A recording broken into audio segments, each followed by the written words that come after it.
बाजारात मासे आणायला गेलेली आज, तर मोठे मासे नव्हते, तर छोटी मोदकं मिळाली. याला मालवणीमध्ये मोदकं म्हणतात. छोटे छोटे मासे असतात. साफ करायला खूप वेळ लागतो, म्हणून शक्यतो मी आणत नाही. पण आज आणले, माझ्या सासूबाईंना आवडतात. सो त्याची चटणी खूप छान लागते. चटणी म्हणजे असं तिखलं, मोदकाचं तिखलं.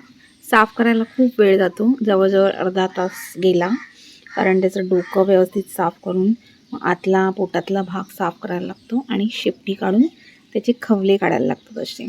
सो ह्याला खूप वेळ जातो आणि अशा प्रकारे साफ करून ती एवढीशी मिळते आपल्याला. मग ती व्यवस्थित धुवून घ्यायला लागते.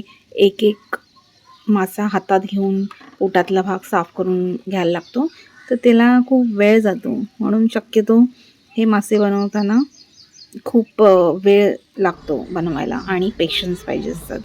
सो असे साफ करून घ्यायचे, नळाखाली पोटातला भाग साफ करायचा आणि मग स्वच्छ धुवून झाल्यानंतर आपण वाटणाची तयारी करूया.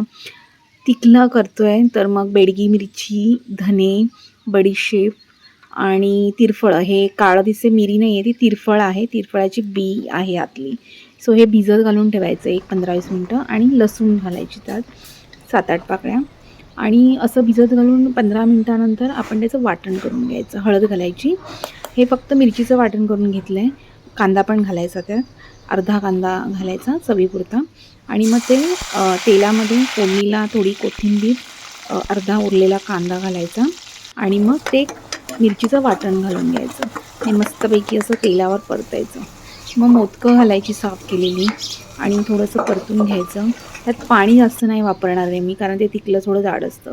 उरलेल्या मिरचीच्या वाटणात खोबरं घालायचं आहे, टोमॅटो घालायचं आहे आणि आपण ते उरलेलं वाटण त्यात ओतायचं आहे आणि पाणी ओतायचं आहे, थोडंसं पाणी. शेवटी 4 कोकमं घालायची आणि गरमागरम वाफवणारा भात आणि आंबट तिखट मोदकाचा तिखला. स्वर्ग स्वर्ग.